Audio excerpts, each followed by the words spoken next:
তখনই ওরা দেখে যে নদীর জলে কিছু ভাসতে ভাসতে আসছে। ওটা কি? এটা বলে সবাই নদীর ধারে যায় আর দেখে ওটা একটা পাখির বাসা।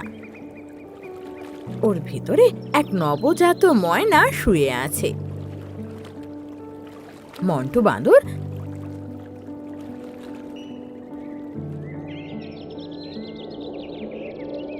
ও, এই ময়নাটা কি মিষ্টি! এর তো এখনো চোখও ফোটেনি। হ্যাঁ, এমন মনে হচ্ছে যেন এখনই এর জন্ম হয়েছে। কিন্তু এর মা কোথায় এখন? এর তো ঠোঁট সোনার মতো চকচক করছে। এরকম ঠোঁট আমি আগে কখনো দেখিনি। সবার এবার পাখিটাকে নিয়ে চিন্তা হতে লাগে।